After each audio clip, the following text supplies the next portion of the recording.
She didn't come in to flirt. She came in to feel understood. And somehow, she found that in me. I had already turned off the light. The room was quiet in that gentle, late night way, not empty, just resting. The ceiling fan moved the air slowly. My phone lay face down on the desk, finally ignored. I remember thinking I'd fall asleep easily that night. I didn't. Because just as my eyes were about to close, there was a knock. Not loud. Not urgent. Careful. The kind of knock that feels more like a question than a demand. At first, I thought I imagined it. But then it came again. Softer this time, almost apologetic. My heart reacted before my mind did. I sat up listening. The house was quiet. My friend's room down the hall was dark. Everyone should have been asleep. I stood, still half in disbelief, and walked toward the door. When I opened it, she was standing there. My friend's older sister. She wasn't dressed to impress. Just simple, comfortable clothes. Her hair was loose around her shoulders, slightly messy in a way that looked natural, not careless. The hallway light framed her gently, softening her features. She looked real, human, tired in a graceful way. For a second, neither of us spoke. She gave a small, uncertain smile. The kind people give when they're not sure they should be there. "Hey," she said quietly. "I'm sorry, I didn't mean to wake you." Her voice was calm, but I could hear something underneath it. Not fear, not confidence, just honesty. "It's okay," I replied. I wasn't asleep yet. That was true, but it felt like something more than coincidence. She hesitated before continuing. "I couldn't sleep. And I didn't really know where else to go for a minute."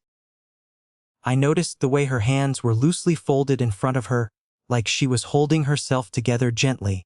I noticed how her eyes searched my face, not in expectation, but in trust. I stepped back without thinking. "You can come in if you want." She exhaled softly, like she'd been holding her breath longer than I realized. As she stepped inside, the air between us changed. Not dramatically, not suddenly. Just quietly. She stood near the door at first, like she didn't want to take too much space in my room.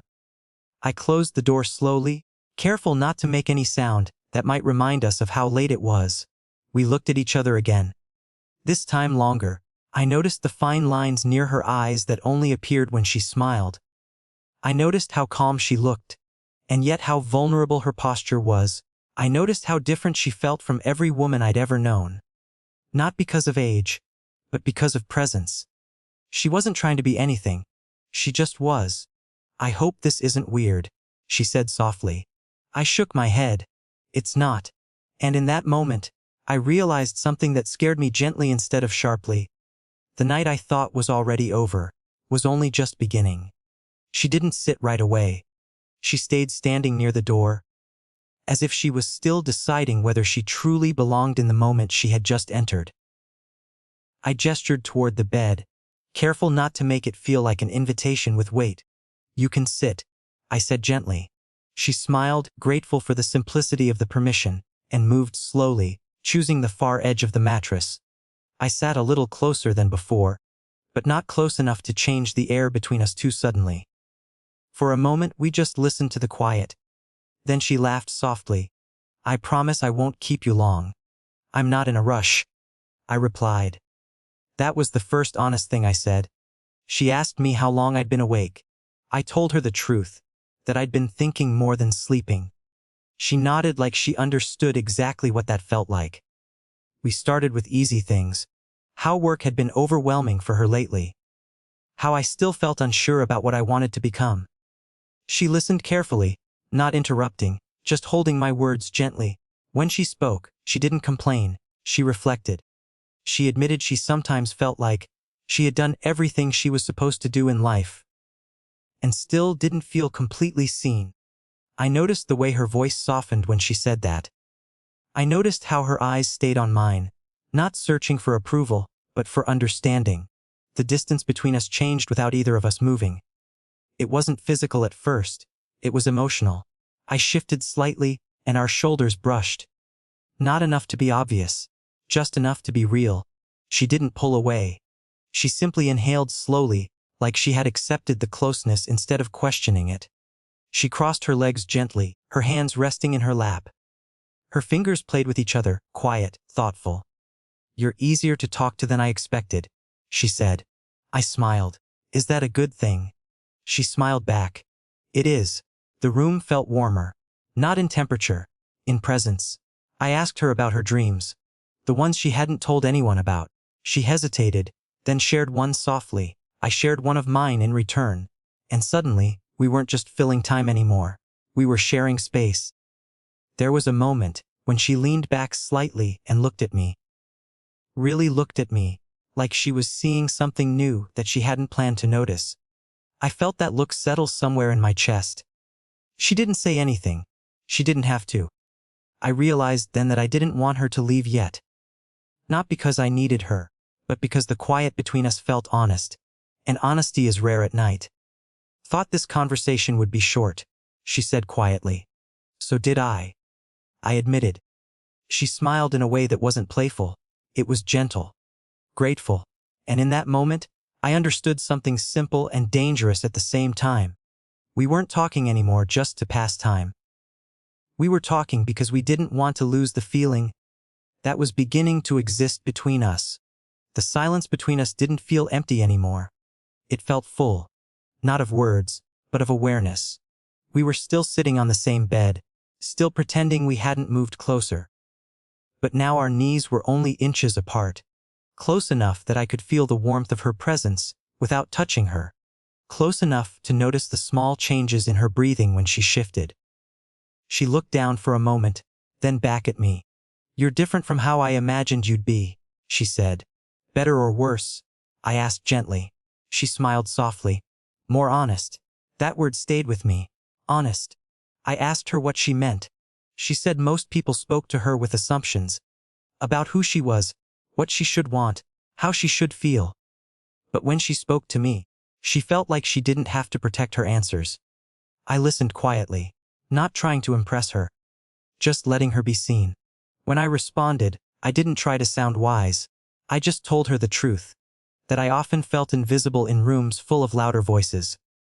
That I worried people only saw my age, not my depth. That sometimes I wanted to be understood without having to explain myself. Her eyes softened when I said that. She nodded slowly. "I see you," she said. Not dramatically, not emotionally, just sincerely. Her hand lifted without hesitation and rested lightly on my wrist. The touch was gentle, steady, grounding. Not possessive, not rushed.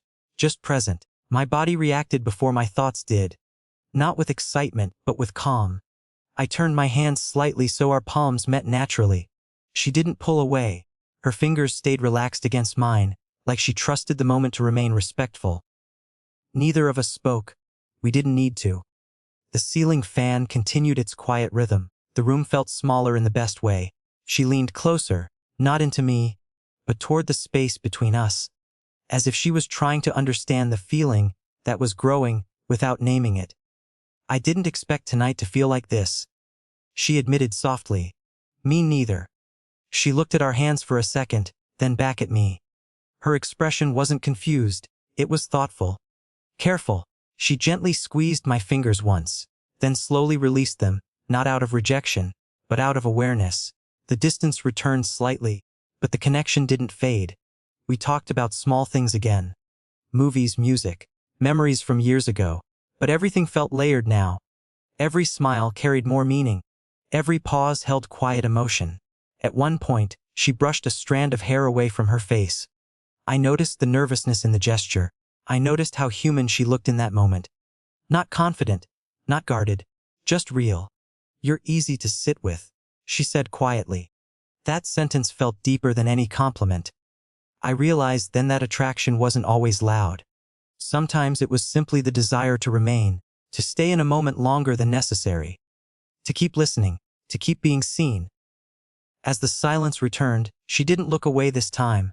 And I didn't either, because in that gentle, unspoken closeness, we both understood something without needing to admit it. Distance wasn't disappearing because we moved closer. It was disappearing because we were finally letting each other in. The room felt different now. Not because anything had changed on the surface, but because something had settled between us. Something neither of us had invited, yet neither of us wanted to send away. We weren't touching anymore, but the space between us felt more alive than any contact ever could. She looked at me for a long moment, as if she was trying to decide whether honesty was safer than silence. Her lips parted slightly, then closed again. She exhaled through her nose, slow and careful. "I didn't come here just because I couldn't sleep," she said at last. Her voice was soft, not dramatic, but steady. I didn't respond right away, not because I didn't understand, but because I did, and understanding made my chest feel heavier. I nodded slowly. "I figured." She gave a small, relieved smile. "I was hoping you did." Her shoulders relaxed a little, like she had been holding that truth alone before saying it out loud.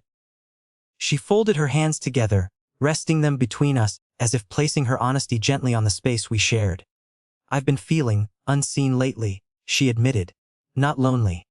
Just unnoticed. And tonight, when I heard your door close earlier, I realized I trusted you enough to not pretend with you." That sentence stayed with me. Trusted you. I leaned forward slightly, not to close the distance, but to meet her emotionally. "You don't have to pretend with me," I said quietly. Her eyes softened. She studied my face, not with desire, but with recognition, like she was realizing something about herself in the reflection of my attention. "I feel safe here," she whispered. That word was heavier than any confession. Safe. I felt my throat tighten slightly. "I'm glad," I said. "You deserve that." She looked down for a moment, then back up, holding my gaze longer than before. The silence between us was no longer accidental. It was chosen. Her hand lifted slowly, hesitantly, and rested against my forearm. The touch was light, barely there, but it carried intention. Not need, not urgency.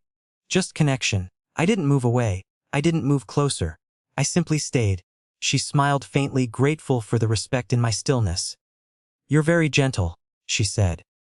"I'm trying to be honest," I replied. Her thumb moved once against my sleeve, then stilled. She seemed to realize the depth of the moment and slowly withdrew her hand, not because she wanted to, but because she understood how important the balance was. The air felt thick with things unsaid. She took a quiet breath. "I don't want to make this complicated," she said. I met her eyes. "Then we won't." That answer made her smile again, not with relief, but with appreciation. We both knew what we were feeling. We just weren't rushing to define it. And in that restraint, the feeling became stronger. She leaned back slightly, still close enough to feel present. "Thank you for letting me be honest without making me feel foolish." I shook my head gently. "You're not foolish. You're brave." Her eyes glistened, not with tears, but with emotion. And in that moment, we both understood this wasn't about attraction. This was about recognition. Two people seeing each other clearly and choosing to remain kind inside that truth. After her last words, neither of us spoke for a while. Not because we had nothing to say, but because we were both feeling too much to rush it.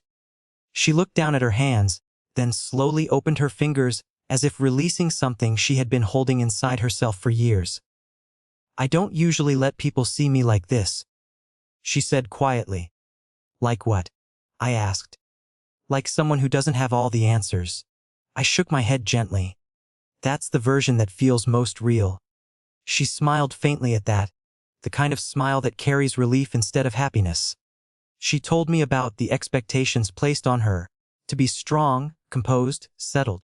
About how people assumed she had everything figured out just because she carried herself well. She admitted that sometimes she felt invisible inside her own confidence. I listened without interrupting. Not because I didn't have words, but because she deserved space to let hers exist. When she finished, she looked at me carefully. "You don't look at me like I'm supposed to be something. I look at you like you already are," I said. Her eyes softened instantly. I felt her hand slowly move toward mine again. This time, she didn't hesitate. Her palm rested gently over my fingers, warm and steady. The touch wasn't asking for anything. It was offering presence. I turned my hand slightly so our palms met more naturally. Our fingers didn't intertwine. They simply rested together, like two people choosing to remain honest inside closeness. She exhaled slowly, as if that small contact allowed her to breathe easier. "You make me feel understood," she whispered. And you make me feel taken seriously, I replied. She looked at me with quiet emotion, like she hadn't expected that answer but needed it. We didn't move closer. We didn't pull away. We stayed exactly where we were. She told me she sometimes feared that connection was harder to find as time passed. Not because love disappeared, but because people stopped being brave with each other. I told her I feared being dismissed before being known. She squeezed my hand gently once. Not romantically. Reassuringly. I'm really glad I knocked tonight, she said. So am I. Our hands stayed together longer than either of us had planned. Not out of desire, but out of trust. Eventually, she slowly pulled back, but her fingers brushed against mine as she did, unwilling to let the separation feel cold. She smiled at me then. A real smile. Soft. Open, grateful. Whatever this is, she said quietly, I don't want to lose it by rushing it. I won't rush you, I answered. I respect you too much for that. Her expression changed at those words. Not dramatically but deeply. She leaned slightly closer, just enough that I could feel her presence more clearly, but still leaving space between us. Thank you, she whispered. In that moment, I realized something simple and powerful. We weren't building attraction. We were building safety. And somehow, that felt even more intimate. The clock on my wall ticked softly, reminding us that the night wasn't endless, even if we wished the moment could be. She glanced at it, then back at me, and I saw something shift in her expression. Not sadness, not fear, just awareness. I should probably go, she said quietly. The words didn't sound like what she wanted. They sounded like what she understood. I nodded slowly, even though part of me wished she hadn't said it yet. Yeah, I know. She stood up first, smoothing her clothes with gentle movements, like she was grounding herself again in reality. I stood too, instinctively, not wanting to remain seated while she carried the weight of leaving alone. For a second, we just faced each other. No touching, no rushing, just presence. She smiled faintly. Tonight felt important. It did, I agreed. Not in a loud way. In a real way. Her eyes held mine longer than before. I don't regret it. Neither do I. She hesitated, then opened her arms slightly. Not dramatically, not urgently, just enough to ask without words. I stepped into the space and wrapped my arms around her gently. The hug was slow, respectful, steady. Her body relaxed against mine in a way that wasn't about closeness. It was about comfort. Her cheek rested briefly against my shoulder, warm and calm. I could feel her breathing even out, like she was letting go of something heavy she had been carrying. I didn't tighten my hold. I didn't pull away. I simply stayed present.